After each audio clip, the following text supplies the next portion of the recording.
Okay. Good morning, everybody. On behalf of Ravindric Psychotherapy Research Institute Trust, I welcome you all for 126th Sunday webinar. Our main purpose of this Sunday webinar is awareness generation. I am requesting all of you, please close your hands for the prayer.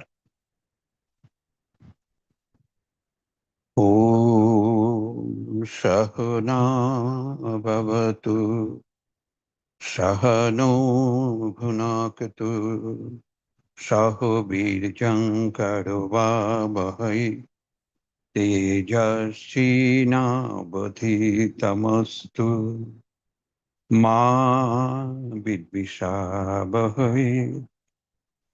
Om Shanti Shanti Shanti. Now I am requesting our program coordinator, Farah Ahmed, to introduce the activities of Ravindric Psychotherapy Research Institute Trust. So, Farah, please start.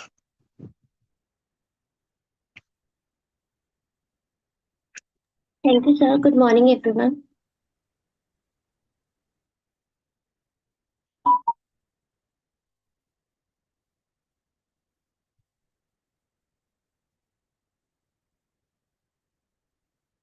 Okay, so I'll start with the logo. Rabindic psychotherapy, a transformative process designed for self-awakening in the treatment of psychological disorders and mental distress. It is developed by the esteemed president of our institute, Dr. Deeptilal Datta Roy, based on his prolonged research and treatment cum counseling of his patients. Rabindic psychotherapy draws inspiration from the creations of the great Rabindranath Tagore. It revolves around the use of therapeutic postulates, which are fundamental assumptions forming the basis of the theory. One key aspect of this psychotherapy is the avoidance of labeling. Instead, it encourages understanding others' consciousness. In Rabindranath psychotherapy, consciousness is envisioned in three layers. The Murta layer, portrayed in gray, serves as a seat of attention, sensation, and perception. Moving to the Rag layer in the middle, we find the domain of feelings, emotions, memory, thinking, and their interconnected associations. This layer is vibrant and diverse, reflecting the colorful flows within consciousness. Finally, the innermost layer, portrayed in white, represents harmony with surrounding aesthetics and the path to creativity and innovation. This unique approach offers a profound understanding of the self and others. Rabindranath Psychotherapy of Research Institute Trust logo is a symbol representing the transformative power of self-awareness. Tamsoma Jyotika Maya means exploring the truth by removing the error, which is psychometric approach. RPIT was established on 1st July 2018. RPIT carries out researches in academic field and to promote the study and dissemination of knowledge of Rabindranath psychotherapy. Research-based teaching is a philosophy of RPIT. It created syllabus based on students' need. It is functioning as Pan-India. Indians from different parts of the country join RPIT courses every year. Both internal and external faculties are teaching here. The trust has more than 500 students. RPIT launches offline study center at Sri Ram Grand City Grand One nearby Kon Nagar rail station, and RPIT has received its GST number also. The Academic Council of Rabindranath Psychotherapy Research Institute Trust plays an important role in academic activities and research. The council is comprised of chairman, secretary, and members having more than 10 years teaching and administrative experiences. General body members include Dr. Deeptilal Datta Roy, Mr. Dipta Majumdar, Dr. Rama Manna, Dr. Subrata Basak, Dr. Sitanshu Katwa. Members are Dr. Deeptilal Datta Roy, Dr. Manjishta Surroy Chaudhary, Dr. Paritita Biswas, Dr. Sushmita Mukhopadhyay, Dr. Ishita Chatterjee, Dr. Subrata Saha, Dr. Amita Mazumdar, Dr. Subhasis Bhadra, Dr. Priyanka. The vision of RPRIT is to establish Rabindranath psychotherapy as a globally recognized framework for enhancing human consciousness, psychological well being, value orientation, creativity, and social harmony. The mission is to conduct scientific research on Rabindic psychotherapy, develop innovative psychological and educational intervention, promote value based education and human development, provide training and capacity building programs for students, teachers, researchers, and professionals, facilitate interdisciplinary research integrating technology, psychology, and humanities, contribute to social development through research based community initiatives. Growth and engagement opportunity given by RPIT for students are research internship, literature review projects, data analysis projects, skill development projects, academic writing workshops, certificate course, research paper publication initiatives. And for researchers, opportunities are joint research projects, PhD guidance support, research publication, instrument development, multidisciplinary research networks. Yes, sorry.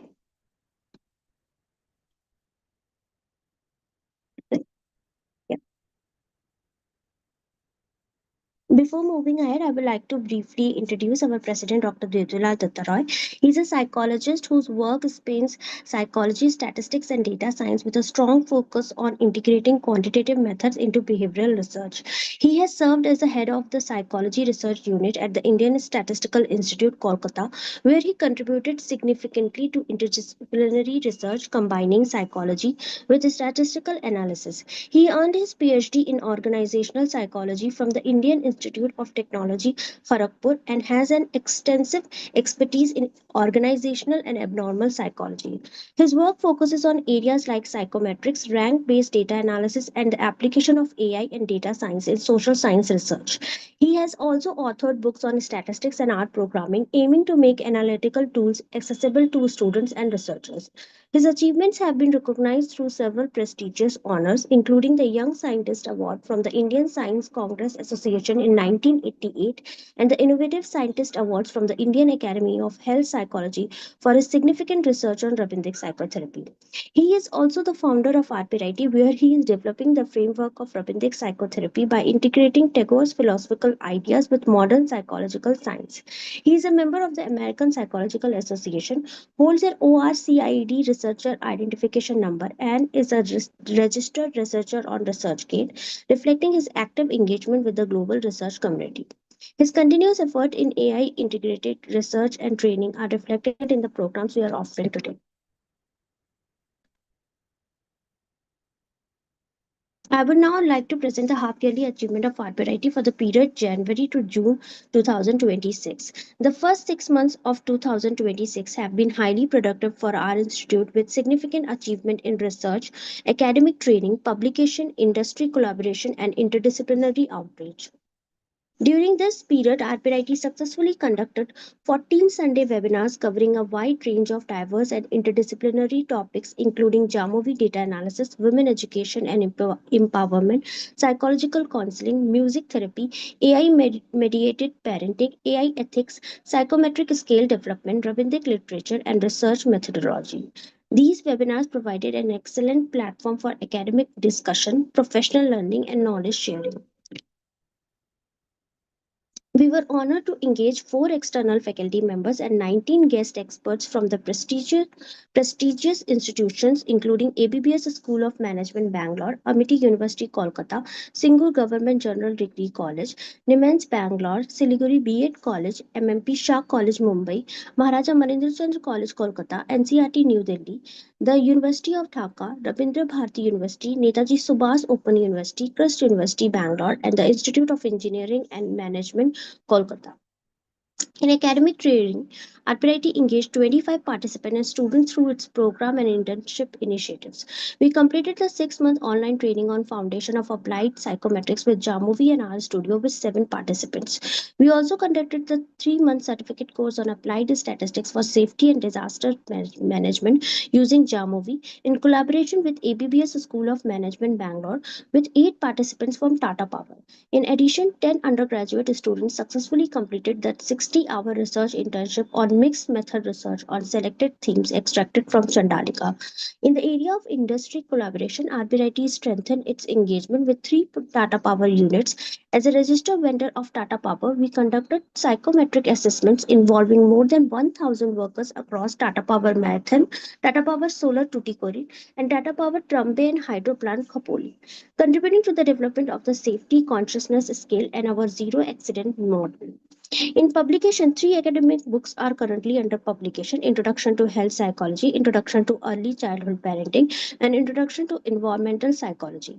These books were developed under the guidance of our founder president, Dr. Devdilal Dattaroy, with contribution from Dr. Anjali Maurya, a faculty member at SVKM Narsi Morji Institute of Management Studies, and a former student of RPIT's 6-month applied psychometric course, contributed valuable academic expertise to the environmental psychology book content project. Ms. Rikta Roy, with academic training in psychology and applied psychology and internship experience in reputed mental health institution, made significant research contribution to the health psychology book content project.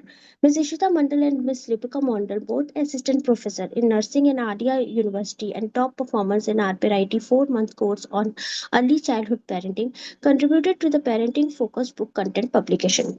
RPIT also achieved an important milestone with one international research publication titled Revisiting Marital Values Through the Lens, a study of Rabindranath path oriented values in married couples in Kolkata, authored by Barsha Chatterjee, Dr. Payal Banerjee, and Dr. Devdilal Dattaroy, highlighting our contribution to the indigenous psychological assessment. In terms of academic output, we also completed 3 data analysis and PhD related research projects, further strengthening our research activities. We also expanded our academic team. Ms. Ashmita Day, a former student of RPIT, joined as an academic assistant supporting academic coordination, student mentoring, course management, and research activities. Ms. Debarati Nath was appointed on a project basis to support academic activities in bibliotherapy, rabbinic literature, conflict management, teaching, and research. Overall, the first half of 2026 reflect RPIT continued progress in research, academic excellence, and publication, industry collaboration, and indigenous psychological innovation. These achievements were made possibly through the visionary leadership of our founder, President Dr. Devdilal Dattaroy, the dedication of our faculty and staff, the support of our collaborators, and the active participation of our students and researchers. This is our latest significant achievement, and that is the publication of our research paper, Psychological Safety Consciousness Pattern of Industrial Workers, in the Journal of Social Science and Welfare, Volume 6, 2025. The study was conducted using data collected from Tata Power in collaboration with Mr. Abhijit Indas of Tata Power. As an approved researcher vendor of Tata Power, RPIT continues to contribute industry based evidence driven research in occupational psychology. These are glimpses of our RPIT newsletter through which we regularly document and share our academic activities, research initiative, collaboration, and institutional achievements. Thank you, everyone. Over to you now, sir.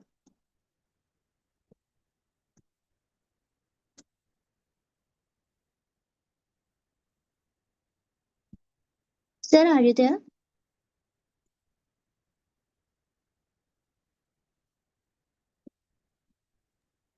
Good morning, Farah.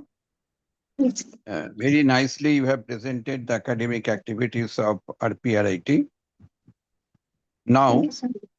in relation to today's topic, I like to share that neurodivergent children are children whose patterns of thinking, learning, attention, communication, sensory processing, or behavior differ significantly from what is considered typical or neurotypical development. The term is not itself a medical diagnosis. It is an umbrella term commonly used to describe children with neurodevelopmental differences like autism spectrum disorder, attention deficit, hyperactivity disorder, dyslexia, dyspraxia, developmental coordination disorder, dyscalculia, and Tourette syndrome. Divergence does not mean inability or deficiency. A child may experience difficulties in some areas while demonstrating distinctive strengths in others. Therefore, educational and psychological support should focus not only on reducing difficulties, but also on recognizing strengths, adapting the environment, and promoting autonomy and participation. The issue of neurodivergent children is discussed in the Murto layer of our consciousness topography. For that reason,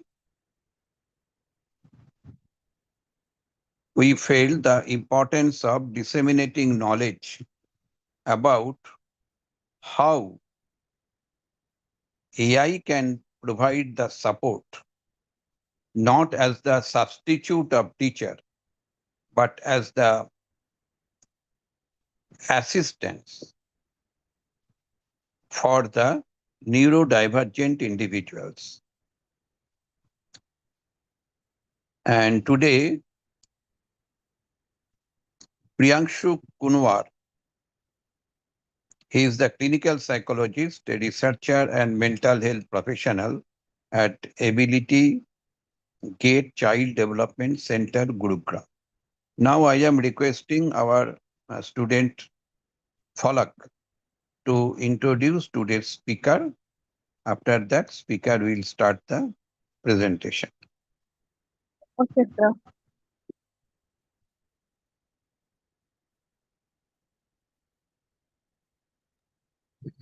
Good morning, everybody. It's my pleasure to welcome and introduce our today's speaker, Mr. Priyanshu Kunwar, a clinical psychologist, researcher, and mental health professional. Mr. Kunwar holds a master's in clinical psychology and a professional diploma in clinical psychology. He has also qualified the GATE examination with All India rank of 1200. He has clinical experience with organizations including Ability Gate Children Development Center, Cognable, EFC Center Faridabad and Vernucid. Alongside his clinical practice, he is actively involved in research in areas such as AI in mental health, personality, personality psychology, and addiction, with particular interest in using technology to enhance psychological care. Today, we are delighted to have him with us to share his insights on AI for neurodivergent individuals. So, we warmly welcome you. Over to you now.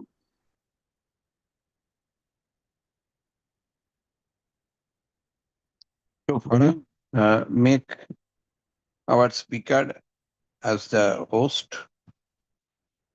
Yes, sir, he's the host, sir. Okay.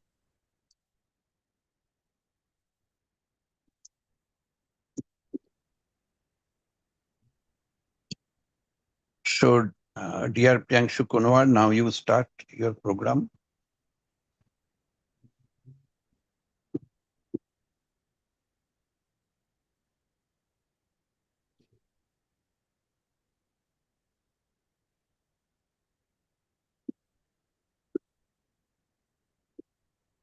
Okay, good morning to all. I'm audible.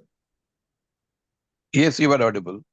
Okay, so good morning to all. So today we'll be discussing about artificial intelligence, which can be designed for the neurodivergent individual. So the topic would be the human interaction and the neurodivergent, how the interaction is going on, how the design is built, how the support for the neurodivergent individual, neurodiversity, and the natural language processing is done and communicate the informations.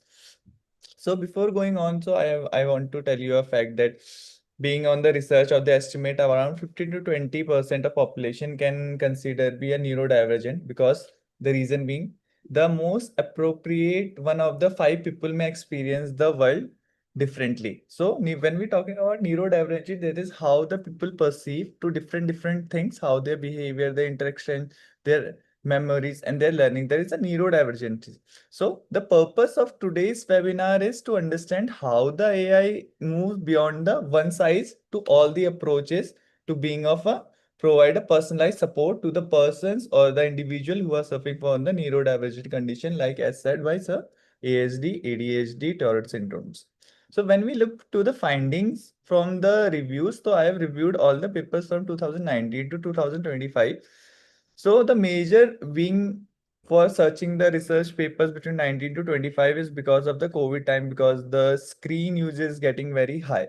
So as we going, the webinar is going on. So there is a one question. So can the technology can adapt to the people rather than accepting to adapt the technology?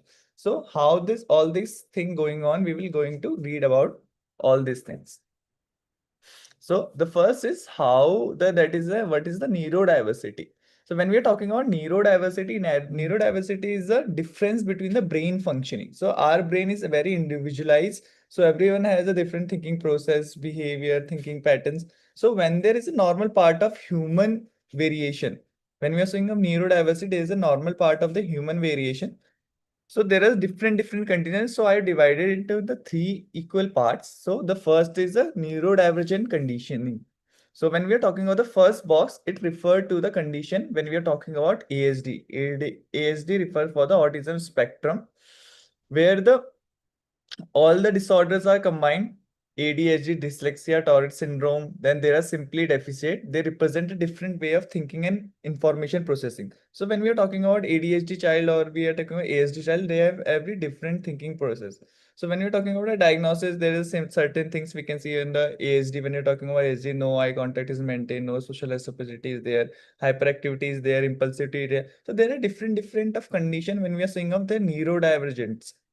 The second box contain of the high heterogeneity, which means this means that two people with the same diagnosis can be completely different. If I'm saying I'm seeing a two different individual ADHD child or two different ASD child, so they might be different from the each of them apart from their diagnosis, which is ADHD or ASD. So for example, let's take one example. So two individual with autism, I see a two individual with the autism, they both have difficulty in social, they have difficulties in the social communication, but one is highly verbal and other might communicate using technologies, like he can be using a mobile phone for the communication, the other one is more assertive for the communication. So there is a heterogeneity. Two diagnoses, same people can be a different from each other apart from their common characteristic of diagnosis.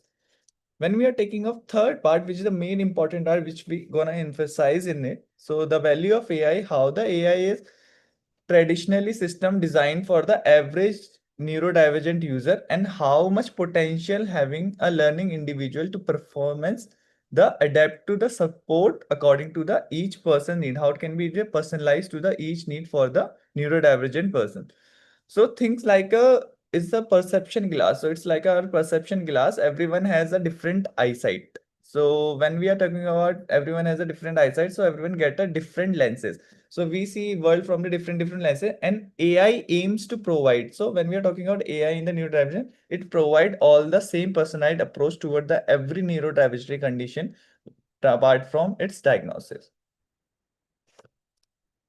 So the third is why AI is for the neurodivergent populations. So there are different domain how the AI is going to the different adaptive support to the traditional things in the population. So there are four major reasons why the AI being explored in the neurodivergent population. The first is the personalization. When we're talking about personalization, so AI can learn or use preference to the tailor support accordingly. For example, when you're saying a tailor support is something the pinpointing sign and symptoms and AI using to treat it. For example, for a learning app can simply present a simple instruction for the one student which is more advanced to the another. For example, when there is a two person having a same data set of the course and one is performing very well and second is not performing very well, so AI can be structured a way the second person who is not performing well, the question difficulty can be reduced for a thing, so it can be a more personalized to the both the individual using the same AI. The second is the adaptation. When we are talking about adaptation, AI can change the real time.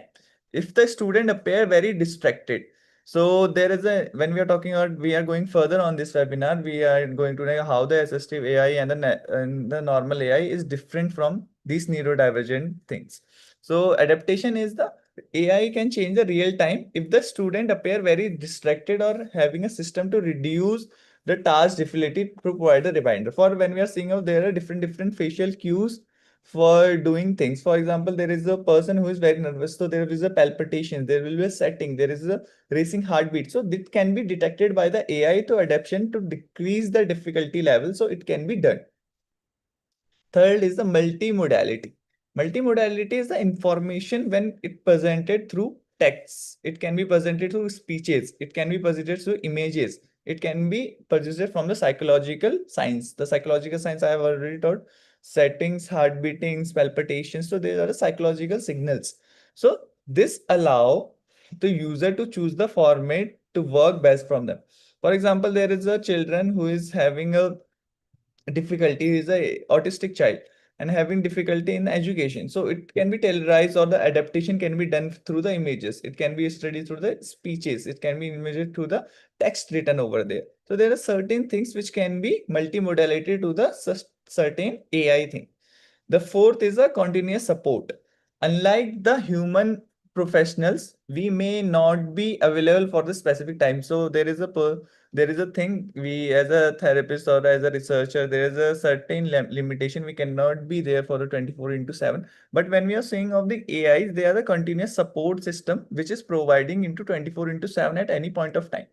So AI can provide assistance whenever it needed, wherever it needed. So AI offers a flexibility to the traditional static system which cannot be offered.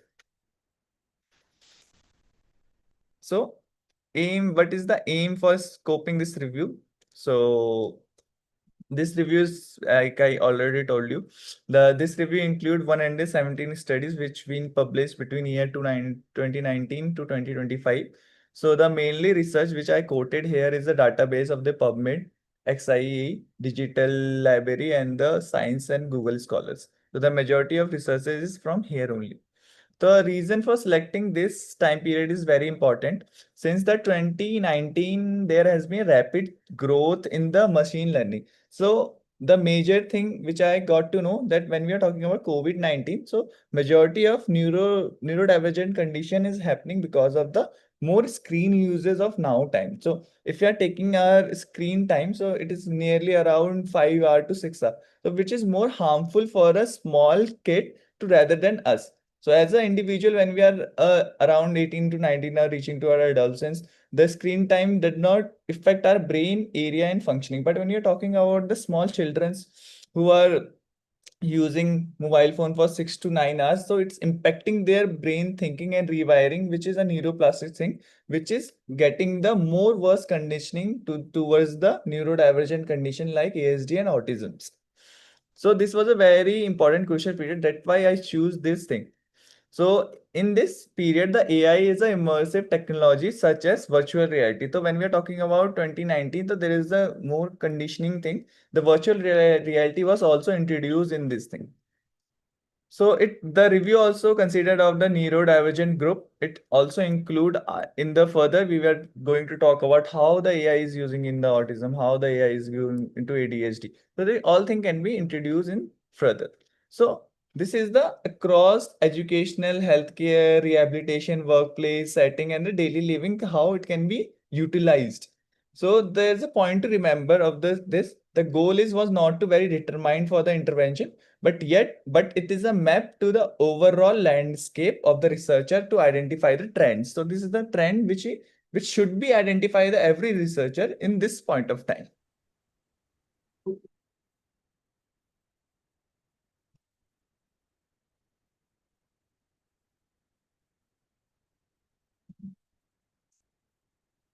So the conceptual framework review of this, like there is a neurodiversity.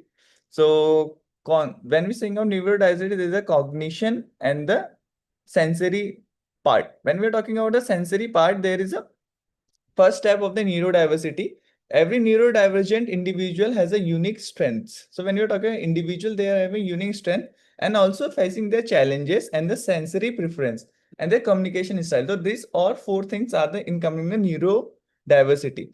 For example, a one person with autism may prefer a visual instructions, but while another to responding better to written text.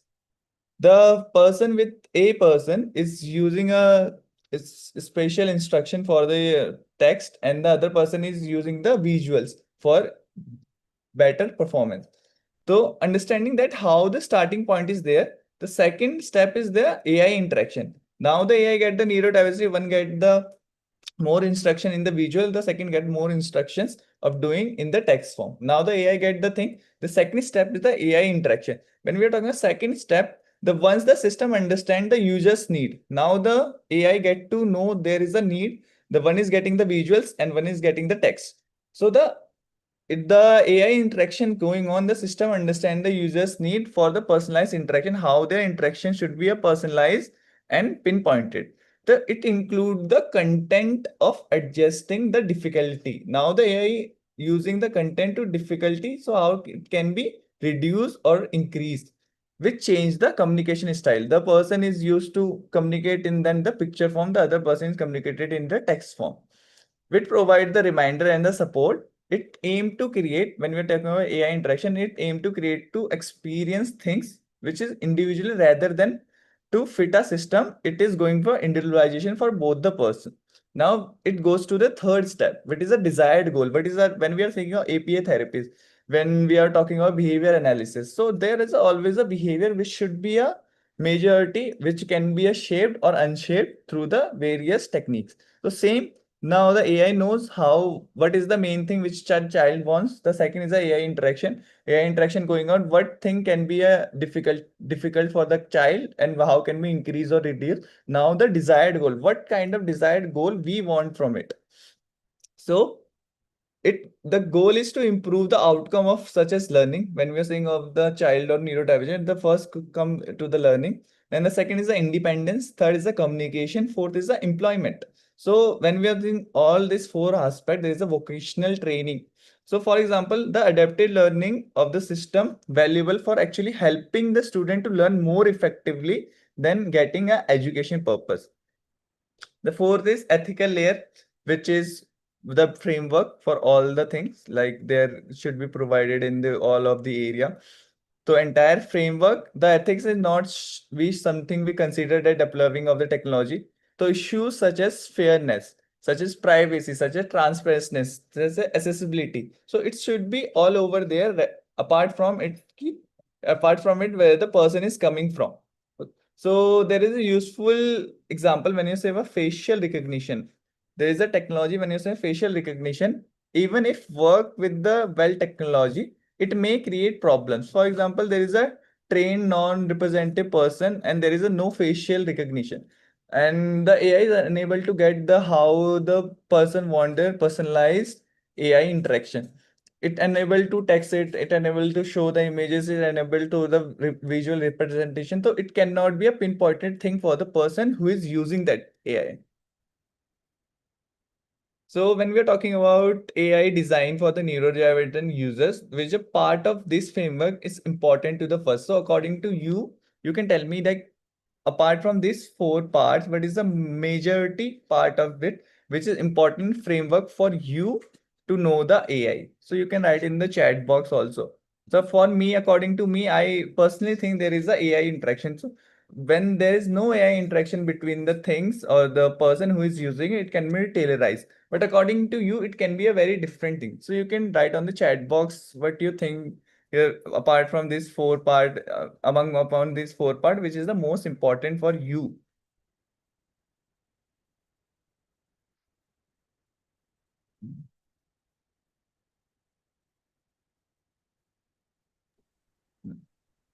So now there is, where is AI being used? Now we get to know how the framework is going on, how the interaction is going on, what are the ethicals and the legals. Now there is a thing how and what and where places the AI is being used. So when we are talking about things, so I personally think in my hospital also there is a AI which is still going on for the cognitive restructuring. So which is a very positive part for the things. Like the cognitive structuring we are doing earlier in the sheeteds, now we are doing in the virtual mode of computers. So there are different places now the AI can be used for the personalization. So when we are talking about this diverse application across, it can be used for the education purpose, it can be used for the healthcare purpose, it can be used for the rehabilitation purpose, it can be used for the workplace, and it can be also used for the daily livings. First, when we're talking about education area, the one of the most researched domain. So when I talking to the 2019 to 2025, the education area was the main focused area when we are talking about AI. So it is the most research domain among from all of them which I have discussed. So AI used in the adaptive learning platform like intelligent tutoring system. It was used as a tutoring system for reading support tools, it for the personalized education content.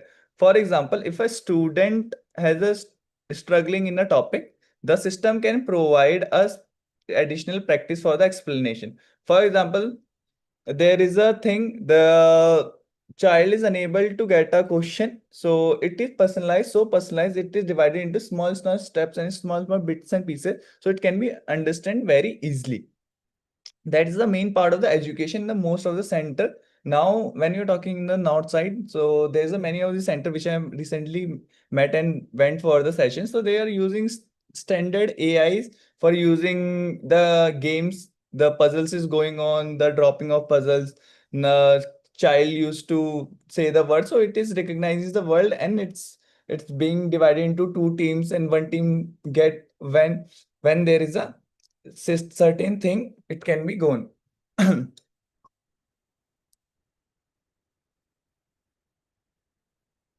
Second, second, there is a healthcare. So personally, for the healthcare, in my healthcare center, when I'm saying on my hospital, there's a AI which is prominently using for the cognitive restructuring. So when we're talking about the AI, it is used for screening, for it is used for assessment support, it is used for the behavior analysis, and ways for science and monitoring. The machine learning model. So in the further, we can also learn about the how the NLP works, how the machine learning is working, how the LPs and NLPs are working for all together for knowing the signs and symptoms. So these machine learning models are on the identify pattern for the behaviors and the speech that may have a clinician during the assessment of the process. Me as a clinician, when I'm saying the speech, when you're saying of the depressive patient, when you're saying of the manic patient, so everything from their behavior and the speeches be able to recognize how the things is going on.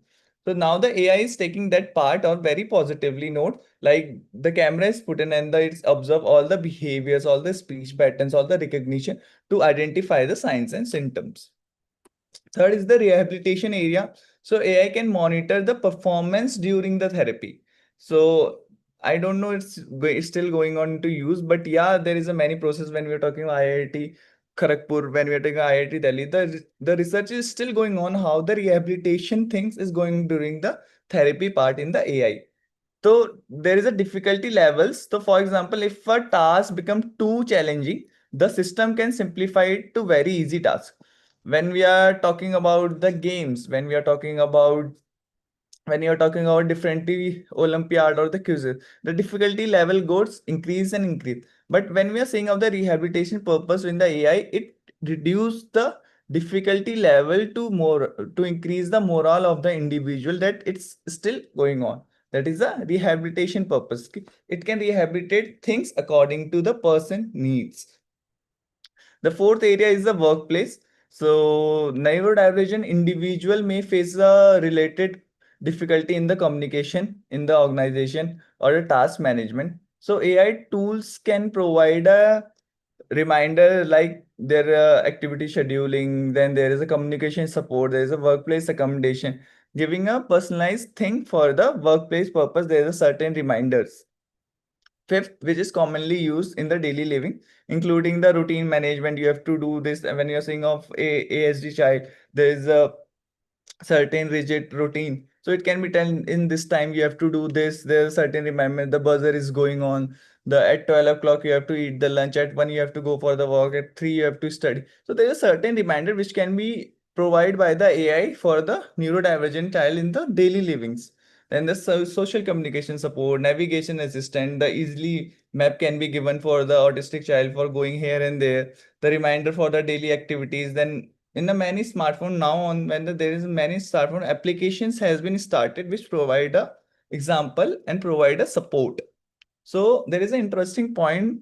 The review of this education and the healthcare accounted is a larger population of this study. So when you take education and the workplace is a very researched area nowadays for which is still going on and still taking a many part of the researches in different areas.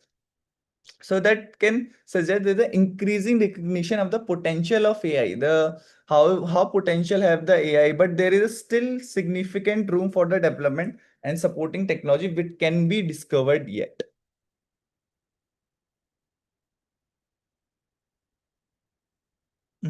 Now the how the AI is going to the AI technology identified with how the multimodal systems, how the adaptive feedbacks, there is an embodied interface and the certain kernel design is there. So when you're talking of the technology, there is a different now. Earlier I told about your machine learning, NLPs. Now there is a thing which I talked about it, how the NLP and the machine learning, computer vision, social robotics, how the virtual reality, how it integrated into AI. So when we are talking about the machine learning has the how there is certain things which is still going on, the prediction for the classification and the personalization.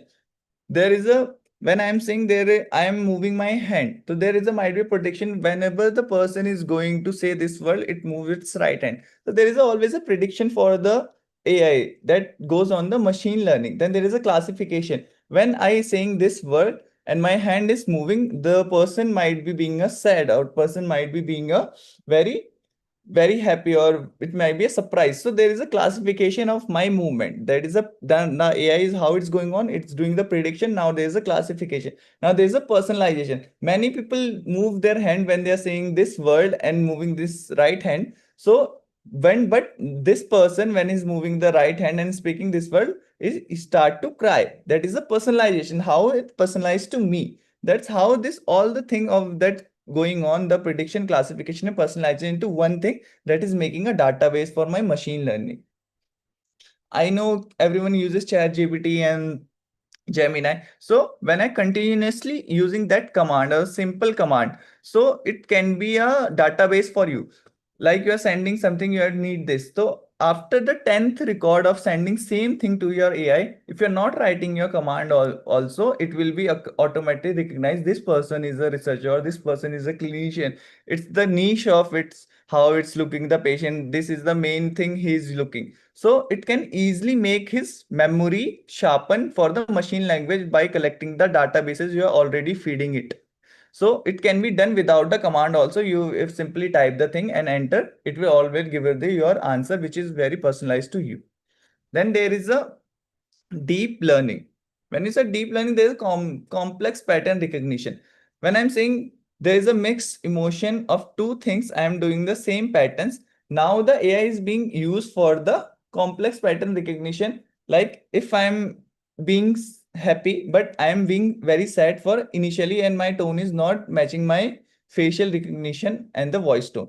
So there is a deep learning how this person is not having that certain things. If I'm saying 100 a person who smiles and their tones matches with their facial expression, but one person who is very happy from outside, but the voice recognition of that person is not matching to the facial recognition. So there is a deep learning is going on how that thing is not related or interrelated. So there's an interpersonal questioning inside the deep learning. The all the databases will be searched by the AI that specific thing is why this specific thing is not going for that person. So that is a deep learning, how deeply it affect to the person thinks individualization to the AI. So that is a deep learning.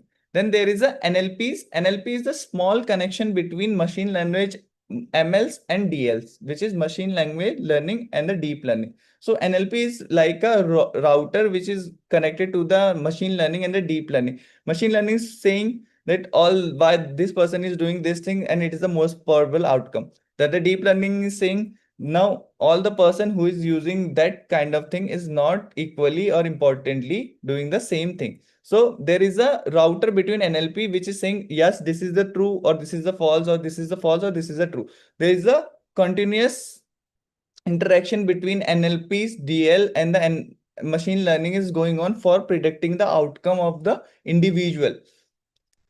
So it is a language and the communication support. Then there is a AI augmented realities or the social robotics, which is a social interaction between the behavior training. So when we think of the social robotics, there is a certain command which is given on the screen, and when you've done that command, the reward is given. For example, the favorite cartoon of the individual, of the autistic child or the ADHD child, which is being played for after doing a certain behavior, that is a social robotics. Then there is a augmented reality and the virtual reality. In virtual reality, there is a certain virtual mask which is provided to the individual for the neurodivergent condition.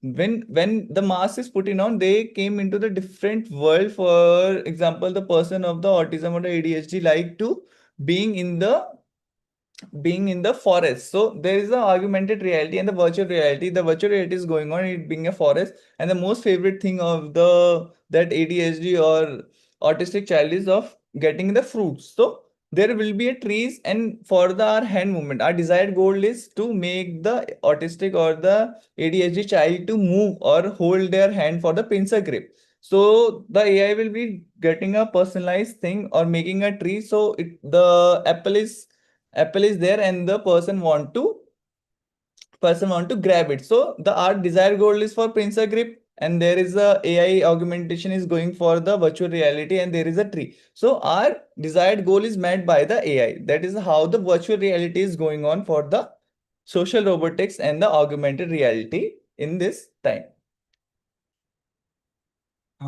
Now there is a adaptive AI, which is a conventional, and what is the difference between the normal AI which we are using and the adaptive and the conventional AI, which is still going on for the neurodivergent things. So when we are saying of adaptive AI, it comprises of the conventional system with the adaptive AI.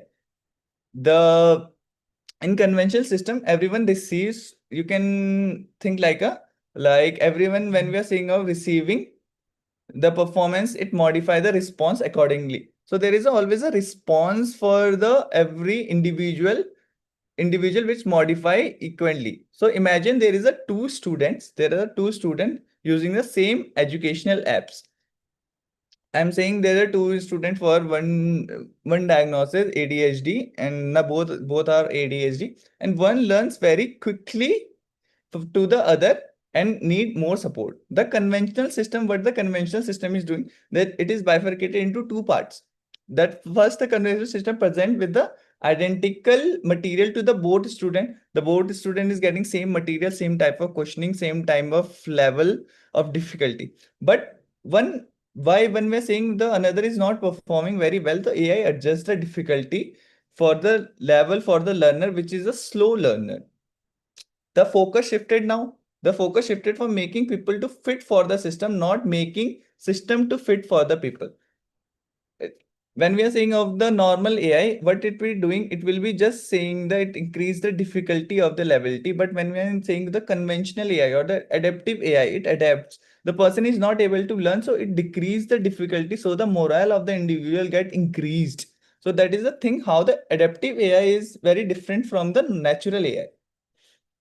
So this is a very important idea, which is revolving around to the presentation of the adaptive AI. So there is a multimodal interaction. When you're saying of AI is not a single thing which is still going on, but is a connection between all of the NLPs, NLP, machine learning, deep learning. So all the connection is going on, and there is a certain factor which is also impacted by the outside of the world. This is the all the things which is going inside of the computer, but what is the factor which is affecting to the outside of the computer? It's a visual input, how the facial recognition is there, is the video is on or not, how the gaze of the movement is there, how the auditory input is there, which is what kind of speech is there, what kind of tone is there, what kind of sound is there, then how kind of language is there. It is conventional language, it can easily identify the AI or not, or the motion of the gesture, the body movements. So all the things is the combination which is provided from the outside of the world, and it is going inside. And when it is going into the inside, it is making the databases for an individuals who is beside the screen.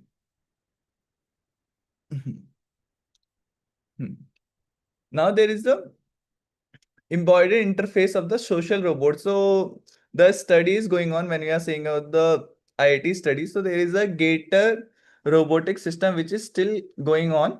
So it provide a gate system for the personalized with the ADHD or the autism, which with the dependency in the wheelchairs. So there is a many gate which is going on, which provide a specific thing for the childrens to move forward. So there is a gate, they put it on, then they start to walking on. There is a how the social robots is getting the things into it.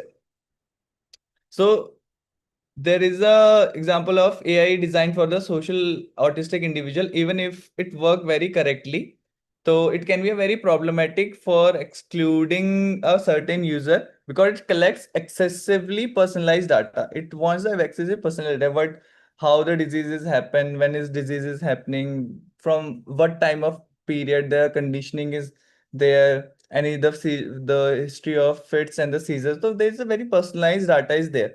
And then there is the reinforce or the stereotype that all the when the all the factors are met, there might be a possible condition. There is a ethical consideration also that might be present throughout the development and the implementation. If you want to participate in this research, there is a certain thing which you have to keep into the mind. There is a certain ethical foundation is there. You cannot disclose the data from here. Then it is very argumented that all the family members or the primary caregiver will be not be there part of the research. So there is a very ethical consideration which also remains when we are talking about the interfacing of the social bots.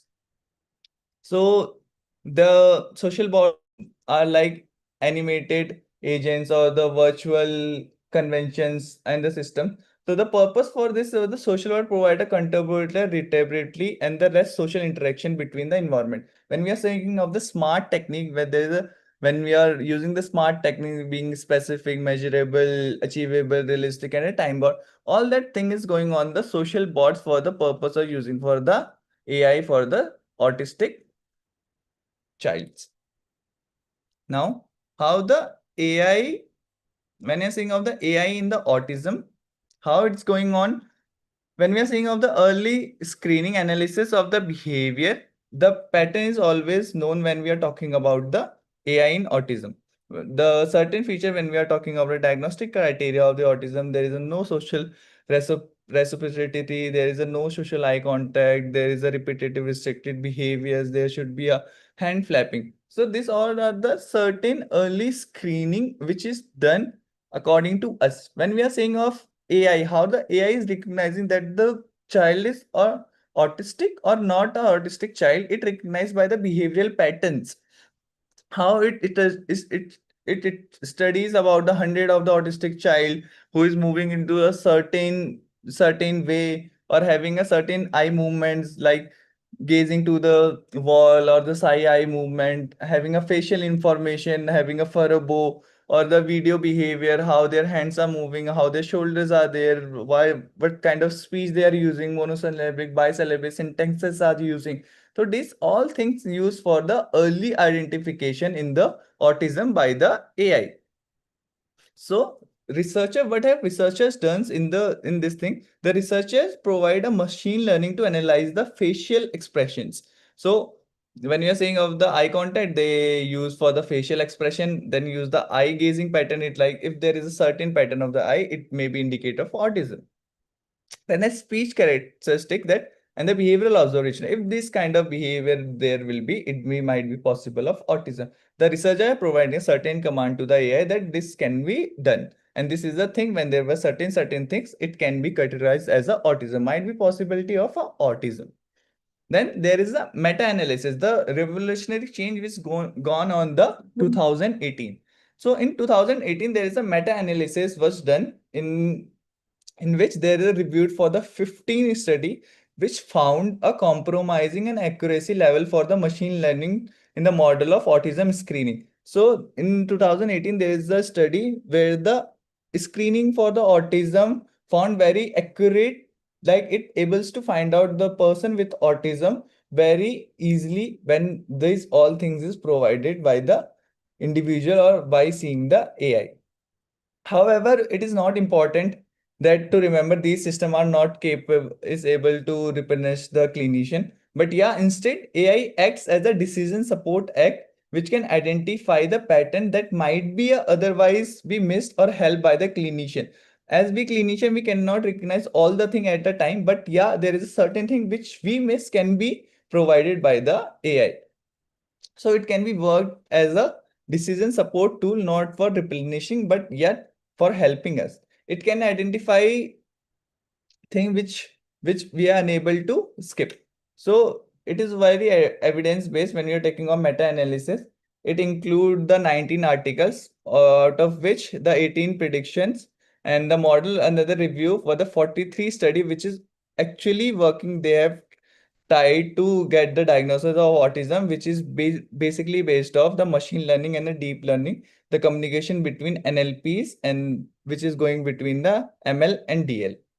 So the accuracy rate of these research increased by the database, not the clinician user, but the validations for testing the diverse samples in the real world testing. So it is always a research based thing when we are taking of facts and the data. It is always a research based thing when we are saying AI in the autism.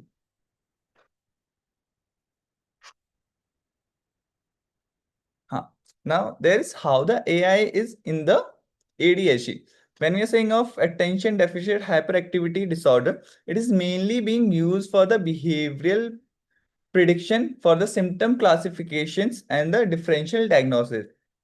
So there is a four main parts which is going on. The first is the behavioral prediction. So when you're talking about all the neurodivergent condition, the basic part is there.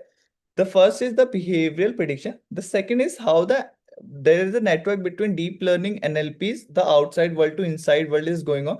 Third is how the specific and detailized process is given by the individual, like in the text form, in the visual forms, in the sounds form. And the fourth, the data set, how much of the studies and how much reliable it is and how much valid it is. So the system can analyze the attention pattern and the behavior data to identify the ADHD related very characteristically. So for the further behavior identification, the child is unable to sit in the position. There is a highly impulsivity. The minimum attention for the child is for only 15 to 20 seconds. So these all the behavioral patterns were the recognized by the AI.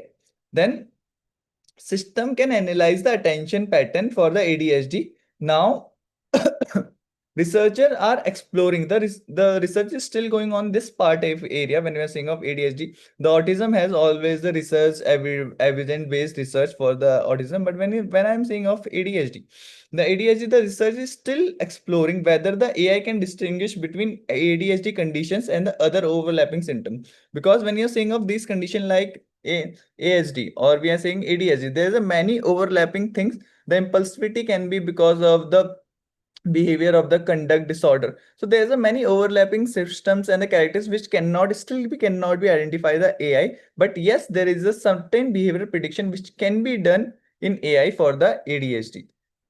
However, there is a major challenge which is highlighted, that there are inconsistent data sets. When you're saying of the data set, there is a very inconsistent data set when you are saying of ADHD childs in the AI.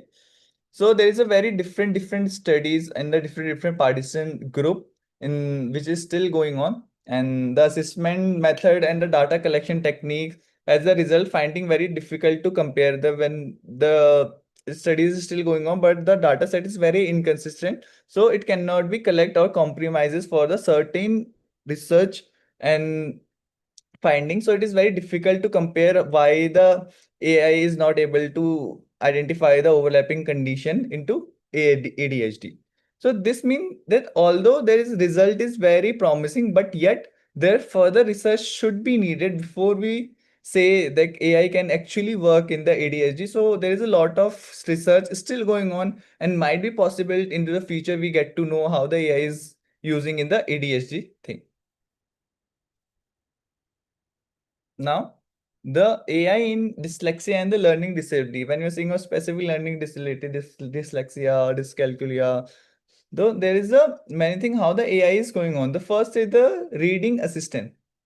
When we're taking of the child which is having a specific learning disability, what kind of learning disability it is, reading the assistant. So the AI is providing the text simplification like text to speech. When we are saying everyone have in chat GPT or the Gemini have used the thing, when mostly I use that thing very much. So there is a small part when you're using the chat GPT, there is a mic option there, and you have seen in that YouTube also, and many of the apps which having the small mic part is there. So whenever I used to have a limited time period and I have to do the work, so what I have to do, I just put that mic click on and I just say, please provide me this thing into this way, and this is a very personalized thing I want for the certain time period, and it should be classified into that thing. So it saves my time from 5 minutes of typing that thing to the 1 minute or the 30 seconds for speaking it. So how the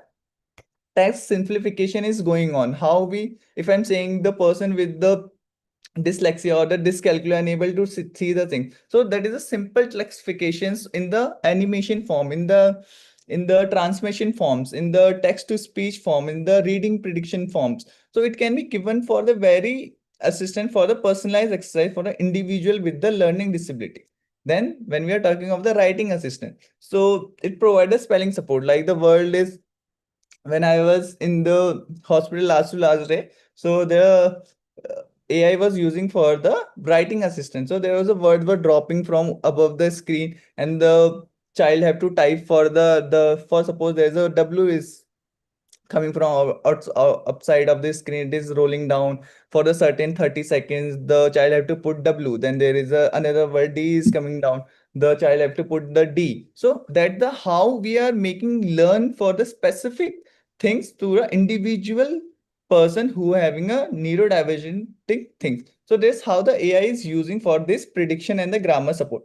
Now the certain words will there, then there is another word is going on, then the one sentence is making. So there is a very long process and the session is going off there. That is a very useful thing in the learning disability. Then there is a adaptive learning. When you're adaptive learning, it identify the struggle of the user. For example, when I'm saying the world is dropping on, the person is unable to identify difference between W and M. So it identifies, AI identify how the struggle is going on, and it adjusts the difficulty. Now it's sending the small W and big M. Now the person is able to recognize these are the different words. Now, when we are saying of these research findings, the in 2025 there is a very most research done into this area for dyslexia, which provide there is a very high thing for the promising outcome, that it, yes, it is very useful when we are talking about AI in dyslexia. It is very useful for treating the child or making them educate. So the mostly research was done in the 2025. Now there is a user engagement and a participatory or co-designs. Then the effectiveness, when you're saying of the user testing, it is finished from the system. When we are saying of that thing, there is a user testing, the person, let's suppose I am sitting on the beside of the AI, then the certain commands that you have to do that thing, you have to visualize your camera, and then there you have to provide certain mic instruction to me. So there's a very user testing is going on, that these all things should be provided into a specific way to participate or to be recognized in a study. So then there is a participatory design. So the system recognize all these things pattern into a certain area for providing a design to an individual thing. So how the AI is going to better and better. this is same as our mobile phones. Like when there is a certain update is coming on, the bugs are always there. There are certain bugs which is always there with an update. So as many users using that system for n time of period, they will report this is happening to the my phone when the update I updated my phone, and this XYZ thing is happening to my phone right now. Now these all bugs will be going to the company who is making that software. Now that all thing will be integrated into the next update. So how that the AI is still going on, that's the same goes for the AI also. The when we are saying, when we are participating in the user testing and we are participating in the participatory design, so when we are telling that the AI is unable to recognize this thing because of I haven't opened my mic, and the AI is unable to do that thing because I was doing my more hand movement. So that all integrated things come to the database, and that database is recognized by the researchers, and these researchers make the more advancement into that AI thing. That is how the user testing and the participatory design is still going on. Then there is a problem of heterogeneity. When you think of when a heterogeneity, there is a dividing of the things, how the heterogeneity is still going on. The design for the individual is variety rather than a uniform user profile for the diagnostic living. For example, there is a, I already gave you the example of the, when you're saying of the giving command and the instructions to the AI, it always say you have to on this, you have to provide certain certain commands to me, and you have to say the word speech recognition. So there is always a profile which has been made. So when we are talking on the platform like Netflix, YouTube, any platform, or the Google Gmails, so there is always a profile of the certain thing. If you provide a certain your name, address, and there is a profile for you. For same as when we are saying of in AI, when the person is using it the first time, so it should create the profile for the individual with the minimal visual stimulus with a predicted routine for the text-based communication. For example, there is a thing for the less A person is suffering from the autism and the B person is suffering from the ADHD. The more trivialized form the A person is the routine, predictable routine. This person have to do this time. This person have to do this thing at that certain point of time. That should be still going on. That is the communication base for the profile A. Then when we're saying a profile B, the profile B is student having a difficulty in the visual information. So the visual graphs and the learning more things can be done for the profile B student. So when we're saying of the left side, we saw the traditional use of using the user testing. So the developer use the model things for the first, which involves the user at the test end to end. On when we're saying of the right side, there is a design for the condition for neurodivergent with individually informed throughout the design. For instead of asking like how it can be used for us, it can be making a difference for the small major implication. For example, imagining a design mobile app. So there is a mobile app for the autistic child users without consulting the autistic individuals.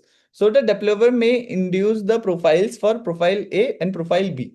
So it can be a certain feature which may be helpful when there is in the difficulty for the user finding to find them in the very unnecessary situations, which can be a participatory things for the user experience. This user having a this type of experience, or it can be a preference for him not using this kind of AI. The review system, we always talk the traditional review system which we always doing in the Googles and we are always doing in the YouTube. So there is a review system which is still going on for the improving the unusability of that certain AI, the accessibility or the acceptance for the technology.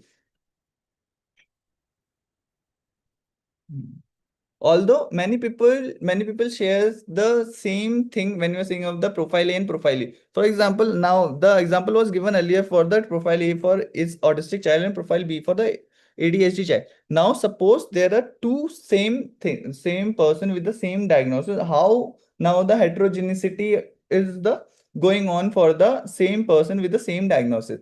So although many people share the shared diagnosis, but their strength, their challenges, their sensory preferences. For example, the child A is autistic is more sensitive to the sound. The child B is more sensitive toward the touching. So these are the preference of the communication style, which when we can be very different.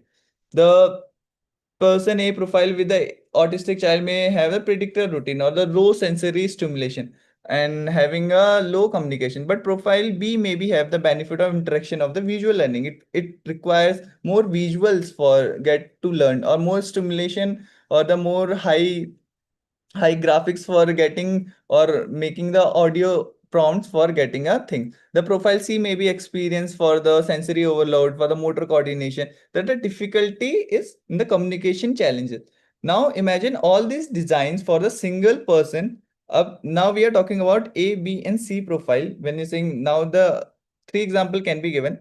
First, the profile A and profile B for the different diagnosis of the people, how it is different. Second, the diagnosis, the person saying the same diagnosis and how the profile is divided. Now the same person is there and how this profile is personalized for the same persons. So it designs the single system which is perfectly for the three profile. It is how difficult the task is. The future may be benefited for one user for create a difficulty for another. For example, a frequent audio reminders can be a helpful for an individual for staying organized, and overwhelming, which is oversensitive. Second, the review emphasizes of the adaptive AI. I said na, the AI get adaptive when we say the certain command, it get to learns. Rather, it is a universal solution. The goal is not to be a perfect design, but yet the system can be adjust for the individuals. So when we are saying of the effective successness means, so when we are talking about the AI, there's a levels how we can say the this AI is very effective or it is still going on the neurodivergent condition. So there are certain levels. For example, the level one, there is a accuracy, how accurately it find the how accurately it able to find the diagnosis, how accurately, how precise it is for identification of the signs and symptoms. Then the recallability, how it recalls the things for the precision, sensitivity, specificity. So this is the level one, where the basic level where the effective, if I say the level one is crossed, the AI is a little bit effective. Then second is the usability. Now I created a AI which is very accurate, very precise for recalling things. Now it's the usability, how much user it is getting into the thing, and how much task completion is there. If the AI is given tasks that there is a autistic child, you have to make him read for the you have to make him read for the 10 minutes in a 1 month.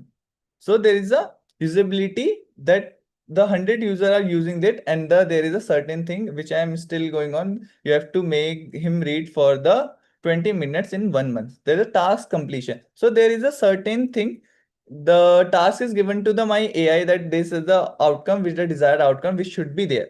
So when the task is completed, it is shows the usability also increases. The many people saying that this AI is very useful. I have given that task and it's completed within the time period. So there is a usability and a task completion, which is when I'm saying the success means it is a in. Then the interaction time, how much and how many time the many people are using my AI for the time period. For they are using for 5 times a day, 10 times a day, 20 times a day. So there is interaction time. Then the fourth main is a cognitive load. Whenever we are seeing screen, not for the children, it is all for us also. When I'm seeing the more screen time, are we get headaches. We get headaches when you're seeing more screen time, or when we usually do the drivings, we get headaches because there is an excessive cognitive load. Our eyes cannot able to bear, or it goes to the our neuronal system. Because of that, the headache is going on. That how much time the person is opening my AI and not getting that cognitive load by the images or by the sounded, that describe the successness of my AI. Then there is a error rate. My AI is able to identify the error or not, how much error it is making by the child. If the child is using 100 question and it is making 10 question very wrong every time, the error rate is very high. So the pinpointing the simplified form, the giving him task for reducing the error. Then the ease of use, how much age is for using for my AI, how much time is consuming for opening it, how much ability is there, it can be easily downloaded or not. That is a level 2 mean of success. Now third level, when you're taking of the third and fourth level, which is a quite difficult level for getting to be success by the AI, that is the learning, the specific learning and the communication. Most of the AI which is seen on the very basic nodes, there is not integrated, so the communication is not done. It can only provide text over a screen, so there is always a text over a screen which is written at the child. But the child is autistic, it will never able to listen or talk about the communication which is written on. So it might be a thing can be introduced, like when the child is saying hello, my name is Priyanshu, the computer screen saying hello Priyanshu, there is a certain thing. So there is a more interaction which is going on there. Then there is a quality. Then there is a quality of the rehabilitation and the well-being. How much well-being is there? The effective thing. The person is using my AI for the on the daily basis for using his daily ADLs or the basic needs.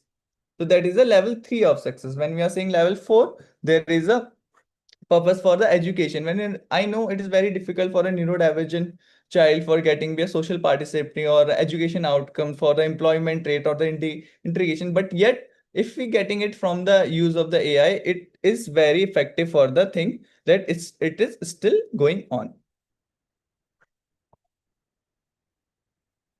Now there is a major ethical challenges with the things. What are the ethical challenges which are facing towards the uses of AI? So when we are saying of the positive, there is almost certain negative things also which is going with the positive things also come with the negative pointers. So there are certain pointer which is the thing still going on for the ethical challenges. So for example, there is a bias. If the training data aren't representative, AI may have a perform different across group, gender, age, ethnicity, and the culture system.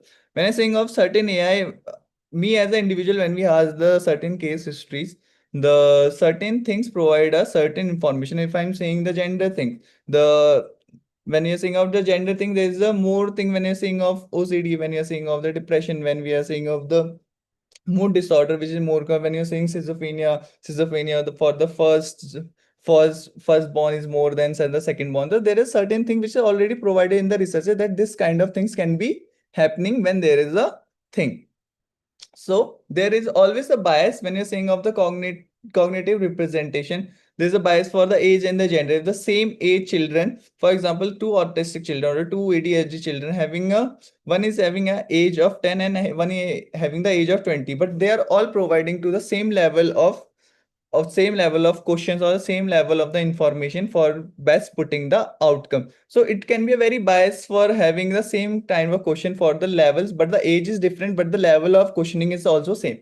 So that is a very bias which can be faced. Then the culture context, when you are saying of things, the language of integration, like, and when I'm saying of the Assam, it should be integrated into Assamese, and it when we are saying of Punjab, it should be indicated into Punjabi. So it cannot be very widely molded. It can be molded to the every language for the Indians. So it is very difficult for AI to get a thing. So there is a certain language for the English. It should be in English. When you're saying of autistic child, it is saying hello, my name is this. The screen replying it the more in the language of the English, not their basic cultural language. Then there is a accessibility. When you're saying accessibility, it's a integration of the AI, how much accessible, and depending on the speech which is having a some communication different, like how much accessible is there in the areas. When you're speaking of the rural areas, it's very difficult for them to get the accessibility for it in the AI. Then there is a transparency. The user is not should be understand what the system is doing,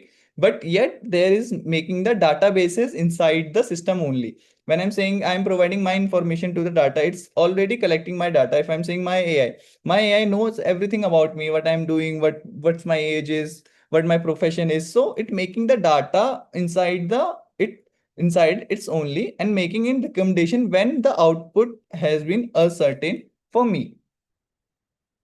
Then there is a privacy. So processing images, the sensitive information like my voice. If I'm saying I should text my AI, or the children is speaking to the AI, so the information like my voice should be a very private thing for the other person. It not be shared for my research purpose, my facial behavior expressions and my movements and my medical reports. If I'm saying I have this diagnosis and reported for this, so I'm sharing my records for the medical diagnosis. It should not be shared with the everyone, but yet it will be shared for the research purpose because many of the research is still going on. So that is a major ethical challenge which is still facing by us. So now there is a main colony when we are saying of gender bias.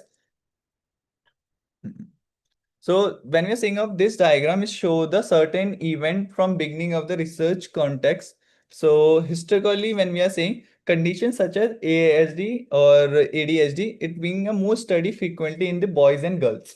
So in the many diagnostic criteria and the data set, it reflect made the presentation of these conditions like this only. Then there is a bias sample. Now you see the picture when you are seeing of the second part, there is a bias sample. The researcher collect the data primarily from one group. When you're saying it collected data from the girls group, that sample not be broader be population for the another group. When I'm saying I'm collecting data for the girls, it can be not be broader for the boys group. This lead to the biased training data. Like since the AI learn from the available data, the data which I am providing to AI, it will learn from it. Apart from it's of girls or it's of boys, it will learn from it. So it inherit any limitation present within the data. So there is a limited. So if there is a limitation in the girls autistic data, it will be implicated on the boys autistic data also because it integrate things with the data. Then there is a result of bias model. The algorithm become very highly accurate for the group that is well represented and provide for inaccurate or unpresented groups. So finally, there is a unequal predictions. So when we're saying the data get affected because of I get it the girl data, but I implemented it overall autism. So the data is very unequal and unpredictable. Now the some individual getting the less accurate assessments record or the recommendation for the same thing when we get it integrated. For example, girls with ADHD often show different symptoms patterns compared to the boys. If an AI model is trained mainly because of the data from the boys, so it may fail to recognize these differences of the girls. So that how there's a bias is going on the gender or basis also. So the bias is rarely caused by the one mistake, but it accumulate throughout the entire research process for the developmental process. Addressing require how much improvement in the data collection is there and how much participant for the diversity of the thing is more model evolution is going on.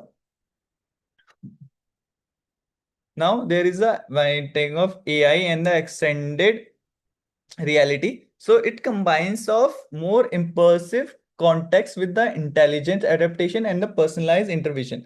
For example, when I'm saying XR, there's the extended reality. It works like an umbrella term for the all the reality. Like when we're saying virtual reality, I'm saying augmented reality, I'm saying mixed reality. So it works as a umbrella term for everything which is comprised in the AI. For example, the first type is of virtual reality. Virtual reality, we are using it from the long back time. It create a fully immersive digital environment. Like if I'm saying I want to be at mountains at right this point of time, so I can put my virtual reality glasses and the screen will be played and it will show like I'm in the mountains. So there is a thing that the user wear a handset or interact with the signals which is provided, which is computer generated world. So the second type of reality is the augmented reality. When you see augmented reality, it overlays the digital information onto the real world. For example, it includes smartphone application that displays direction informations the top of user around them. So for example, if I'm saying I'm using a everyone the most of the China, if I'm saying our Gen Zs, they're using Snapchat and there is always a map option. You can see the all the friends which are still nearby you. So that is how the many of people using that same time of thing, that is the augmented reality. You can see the person of the same thing is using the same app or the thing, that is the augmented reality. The third is the mixed reality. Mixed reality is blend between the digital and the physical element. the user allowed to interact with both simultaneously with the physical element and the blended with the digital elements. This is highlighted because of the extended reality, which has become very powerful when we are saying combined with the AI. When all this thing is combined with the AI, so AI can monitor the user behavior. The when we're saying of the virtual reality, the person is moving. So the AI getting the how the person moves. It gets our behavior, it adjusts our virtual environment. So accordingly, if the user is becoming overwhelmed, for example, when the user is getting overwhelmed during the social skill conversation or the training exercises, the system can reduce the complex situation in which the additional it can provide the additional guidance, it can reduce the difficulty level, so it should be not the overwhelming for the person. So this combination of AI and the extended reality is highly personalized because of learning and the rehabilitation experiences. The example now, there is an example for the rehabilitation system. The user enters the extended reality, the person perform a cognitive task or the motor task, like there is a task for the running. So there be a track field and the person is using the glasses, it will be running. The sensor collect for the behavior data. For example, we are wearing the watches. It get the how much sleep you get in the last night. We say 9 hours. So it collecting the data from it. The third is estimate AI performance. The system identify the task too easily, that this task is very overwhelming for this kind of person, so difficult the task should be reduced. Then there is a dynamic adaptation.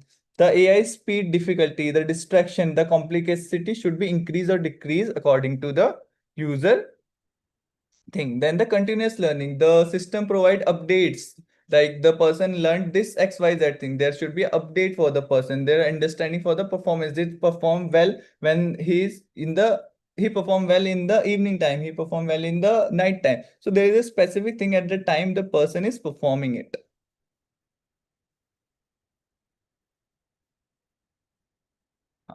So now there is a paradox. So the paradox is the system in which the everything revolves around. So there is a major paradox when we are saying of the AIs. The first is the data paradox. The most data is generally improved in the personalization because the system learns about how the user is going on how the data is going on, how much accurate it is, and how much privacy risk it. For example, I'm saying I'm providing my voice to the AI. How much protected is my voice when I'm providing my voice for the data in AI for the research purpose? That is the data paradox, how it is going to revolving around. Then second is a control paradox. When you're saying greater automation improve the efficiency to getting the reduce the human overload. However, when we are saying the system become more autonomous, it having all the thing provided, the users and the professional may use control over decision making. If the person with the neurodivergent or the ADHD child is always using AI for the simplest and the simplest thing, for he's saying he want to get a friend call at the 2 a.m. So every time he want to a friend call, he wants a reminder. So that is a very basic thing which can be done by the individual thing, but it cannot be controlled because it's very dependent on the AI thing. That is a control paradox. The third is the stability paradox, when you think which is highly adaptive system which provide a personalized support, but constant adaptation may be the system of the less predictable. For example, in the 5 time I used to smile after a workout, but in 15 time I get cried. So there is a highly stability that the organization is less predictable for the system what kind of behavior I am showing after a certain thing. Might be the 15th workout which I have done is not very grateful from the first time. So it is not very well predictable how the things is going on. So system is always getting the rest possibility of my behavior's outcome. That is a stability product. If, for example, if the educational platform may have a change in the interface, so the person with the neurodivergent feeling difficulty for getting a good mark. So there is a very confusing than the helpful thing. For so these are all the paradox which is still going on and the things. Now there is a major research gaps which is I solely found out the area where the research gap is going on. So the first gap was the limited participatory design. So when you're saying of the data, the main thing when we collection of the data, So many of the families of the autistic child and the neurodivergent things family, they do not allow their children's things to be disclosed. Like there should be a tag and it should be collected into the data. So they always fear of stigma. If I am having my child is having this type of neurodivergent, so they do not participate design because they do not open up with their signs and symptoms and how it's going on. So there is very limited data, which is the participatory data. It is still going on and which are facing the difficulty in the research area. It also have a user involvement, but nowadays the user involvement get increasing. They are sharing their data, but still we are developing a technology without a sustainable input, which is a neurodivergent individuals. The second is the small or the narrow samples. When you are saying many of the studies reported that there is a very limited participant group, making very difficult to generalize. If I'm saying I am doing the research into the person for the neurodivergent dyslexia, let's say the special learning disability, but I have only having the research group of only 100 people. So 100 people cannot be generalized for all over the world who is using the having the dyslexia. So it is a very small data size or the narrow sample which cannot be generalized all over the things. So it is a very difficult for generalizing things when we are having a very small data. Then there is a lack of longitudinal evidence. So most of the studies has become the outcome when in the weeks and the months rather than years. So when we are talking of the reviews, there is no constant reviews. When you're saying of review, it is getting reviewed. If I'm saying I am facing a problem about the behavior modification of certain neurodivergent condition, but the review is going off after 1 year. I forgot what kind of research I am doing for the 1 years or the past 5 years. So that is a very long time of period should be reduced for the thing which is the evidence. So as a result, we relatively know how the long-term effectiveness it is still going on. The fourth gap is very limited external validation. So AI system perform very well within a specific study, but when we are really tested into different setting, when you're seeing the culture, when we are seeing the population in the north is very different from the south. The population with the south is very different from the northeast. So there is a different settings which is still going on. How there is a very limited external validation for this all this thing. Then there is the final gap is the fragmentation. The research is often divided into the across of psychology, education, rehabilitation, computer science, but the it is a not a collaboration between all of them, but yet it should be collaborated between all the discipline because it is needed into all kind of discipline, not only the psychology. When I'm not saying only education, it is also can be used for the rehabilitation purpose. So it will be very integrated for doing these all things can be combined together.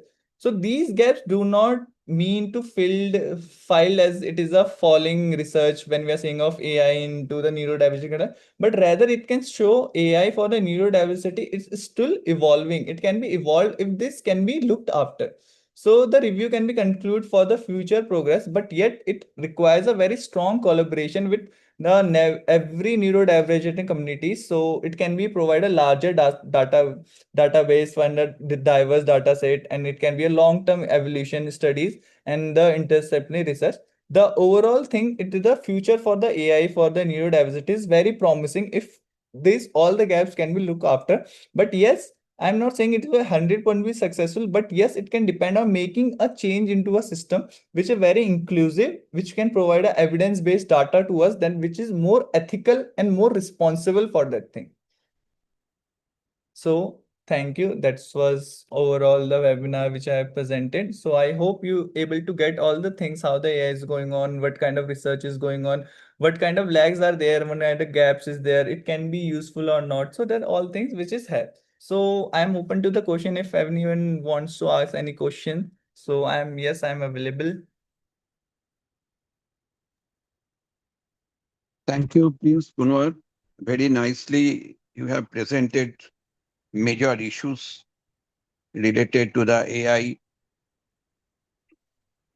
And if you can add some AI prompt, that will be maybe better because the parents, they can understand what will be the AI prompt because the AI follows only the prompt. And Yes, the sir. second part, that is in your presentation, you have used the word education. So instead of the education, if you add the learning, that will be better, because learning means modification of behavior. But education does not mean the modification of behavior. It is, the purpose is different. So now, dear participants, if you have any question or any suggestion, you can give. I just wanted to ask, sir, that he has emphasized the role of facial recognition technology in Yeah. learning, so that uh, neurodivergent entities can actually improve. So, is it a suggestion that in most schools, because many parents, as he said, there is a role of the parents as regards a stigma of not disclosing.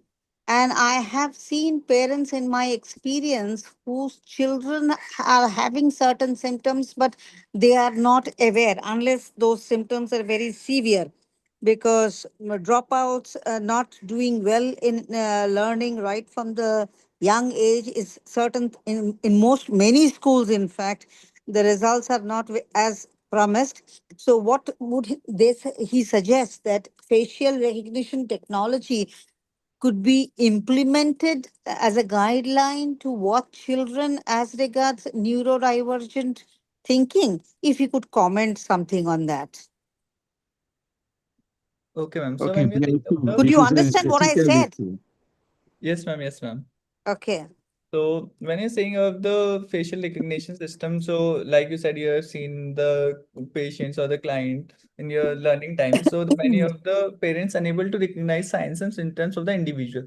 Yeah. So when we are saying of the first part, which can be done, we can provide the informed consent to them, like there's a collection of your data or the facial thing, which is facially information which is loaded. The parent need to understand what kind of data is collected. So we have to get the psycho education to them that these all things is going on and these are the research. You have to provide the evidence to them that these all things is still prevalent and yet to known. Like you can provide the data studies, you can provide the videos, you can show the research professors that it is guided that all that thing is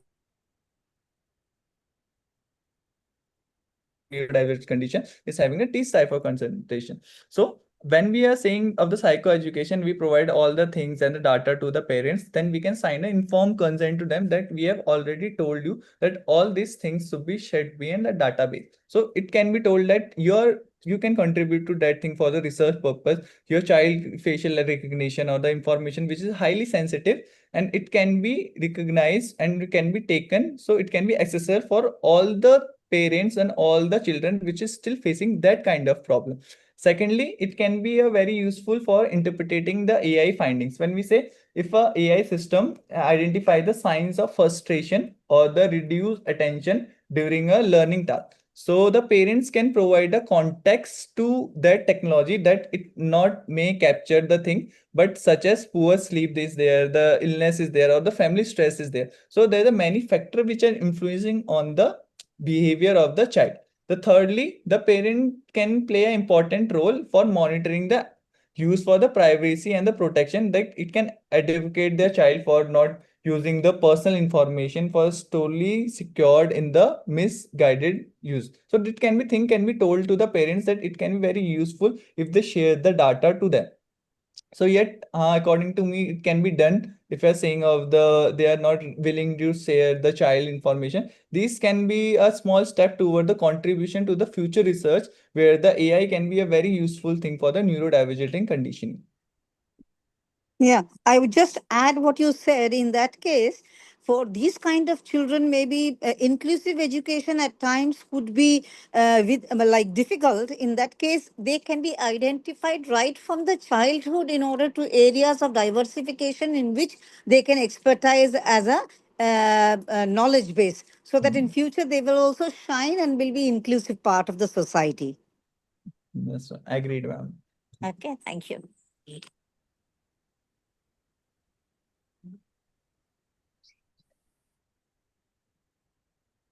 Urijit Sinha. Hello, Orijit Sinha. Are you Yeah, here? hi.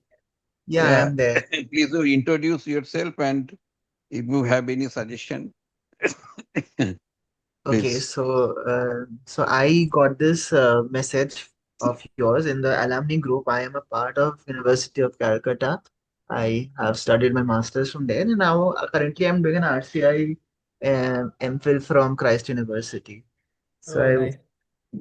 yeah, so I was actually I plan to do my dissertation on AI and how it is impacting uh, in the intervention process. So I was interested in this topic. That's why I joined, and surely I got a lot of insight.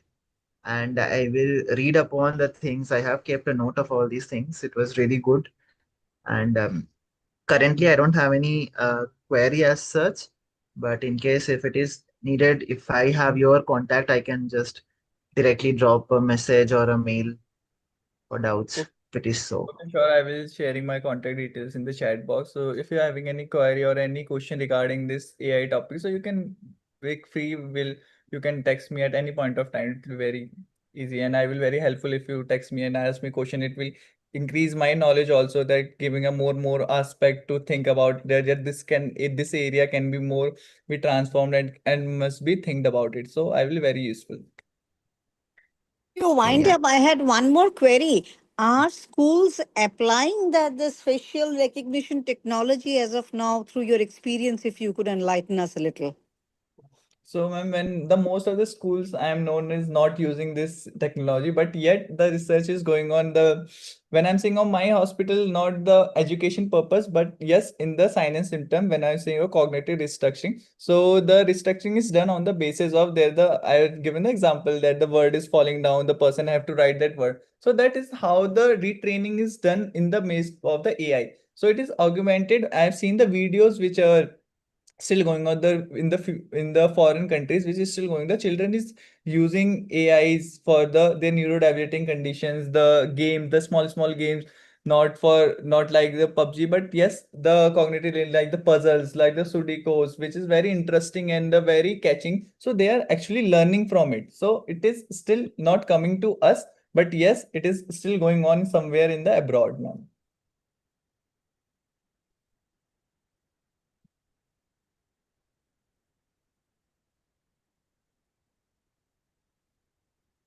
Okay. Priyanshu, anything about this deep learning? You have mentioned the word deep learning and the NLP. What is the relationship between the NLP and deep learning?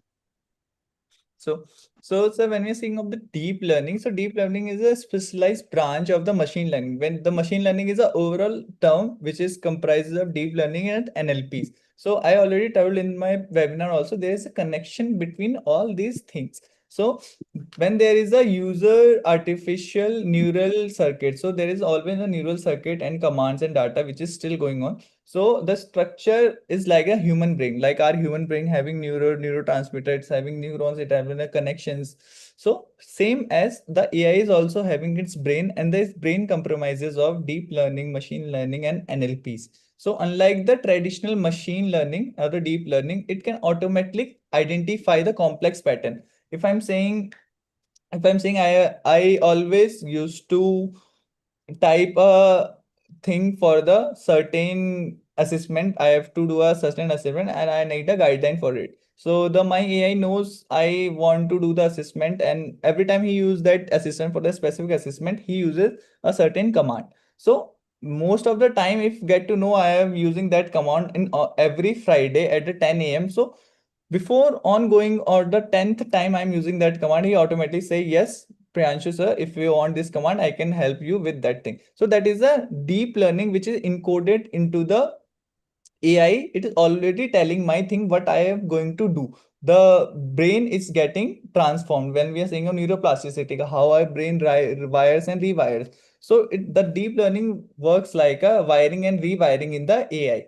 So it when we are saying of the neurodiversity, the deep learning is particularly useful when analyzing the complex data such as their facial recognition. When you're saying neurodivergent children, they do not make their eye contact. They have a very odd facial recognition. They are not looking here and there. There for a bro, there is there. The speech pattern is monosyllabic or there is a disyllabic. The unusual eye movements are there. Either they are gazing upward, downwards, or the side gazing is there.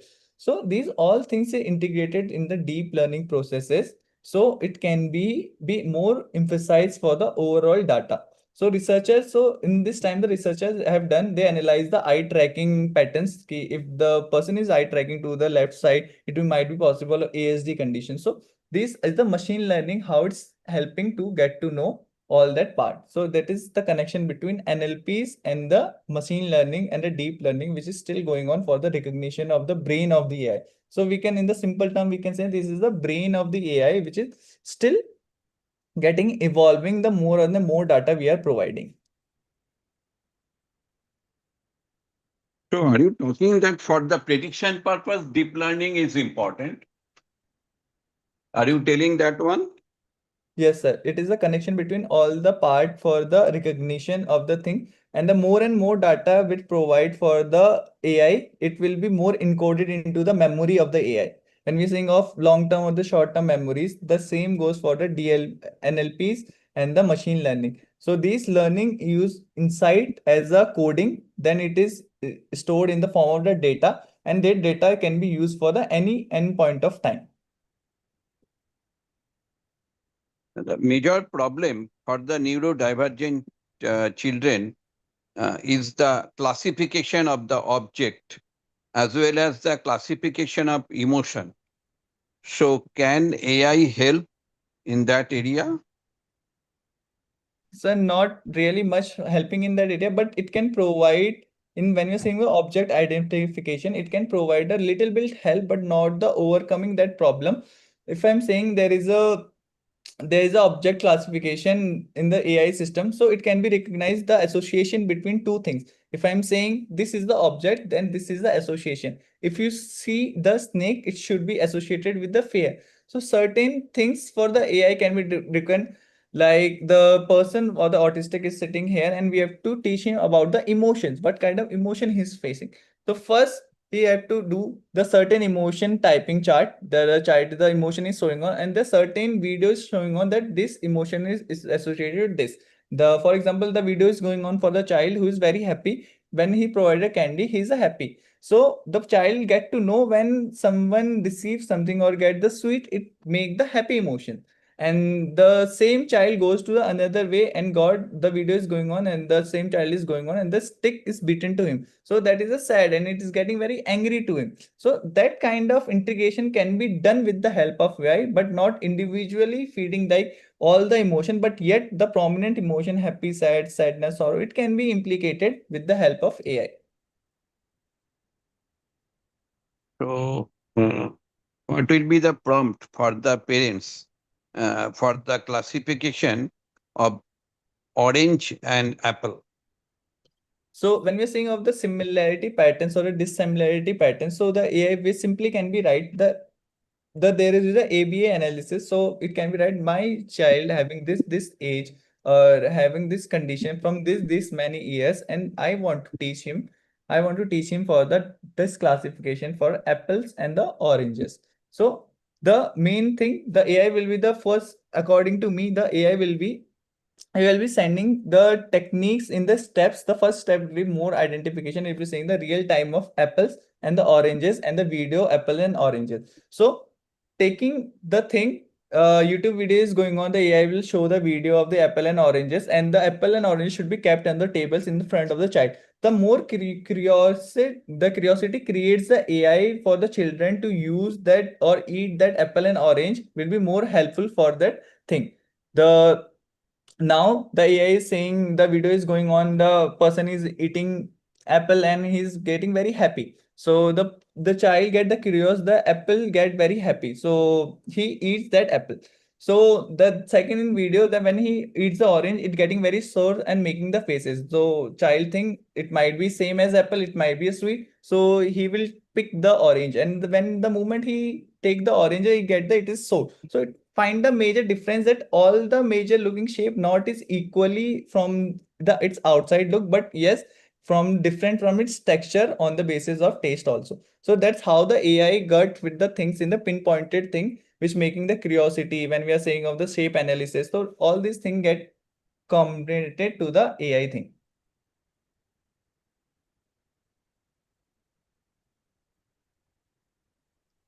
So in that context, we have to follow the ABA technique, Yes, A/B technique is very applied personalized. behavior analysis. Yes.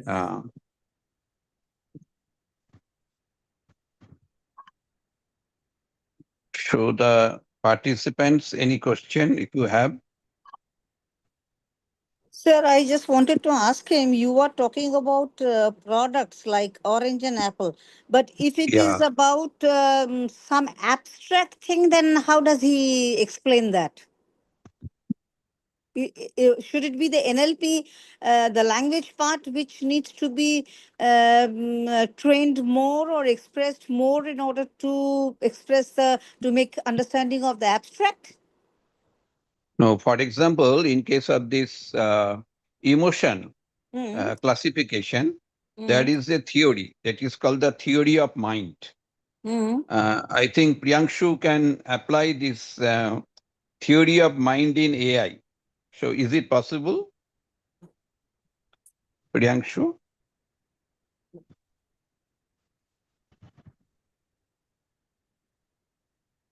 Okay, I think Priyanshu is not here. Maybe not connected. So this theory is very powerful theory. That is the theory of mind that only for this neurodivergent people you can apply the theory of mind. And there are some techniques. Definitely, if we get chance, then I will invite some uh, person, some expert who can talk about the theory of mind.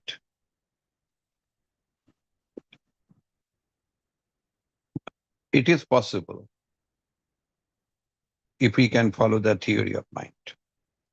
Because whether my mother is crying or my mother is smiling, is she happy or is she unhappy? Uh, how the child can understand. I think you are talking that area. Yes, sir. Some abstract feelings, how do we define it for the Uh, neurodivergent? Actually, they are at the Murto layer. Murto Uh, layer of mm, consciousness. mm-hmm, That means there is the difficulty in classification. mm, So classification problem occurs at the Murto layer. Therefore, we have to follow the theory of mind, mm, definitely. Another one is the psychophysics.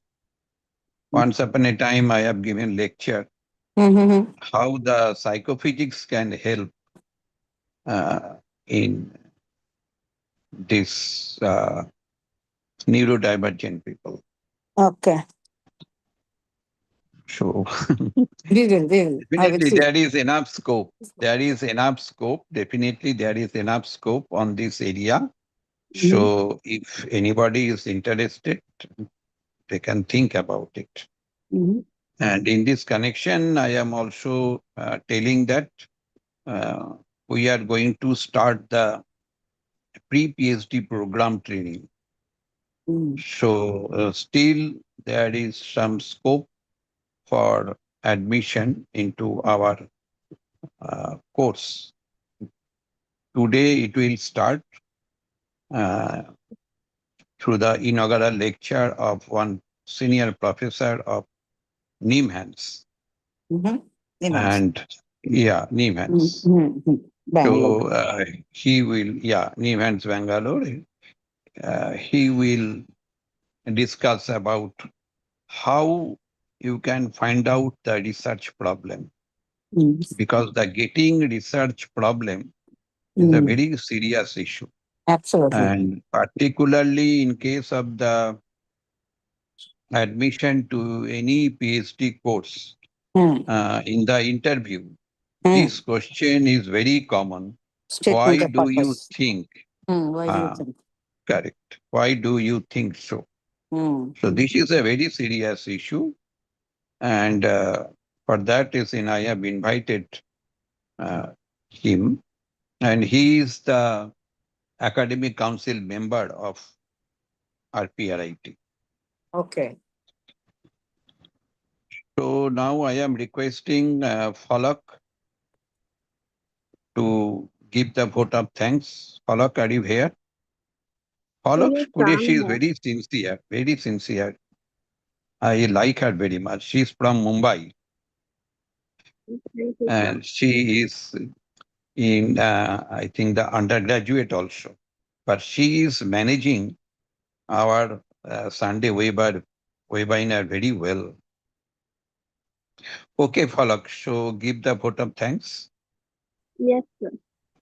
So, thank you everyone for joining such an insightful session. As we come to the end of today's insightful session, I would like to express my sincere gratitude to our esteemed speaker, Mr. Priyanshu Kunwar, for taking the time to be with us and for sharing his valuable insight on AI neurodivergent individuals.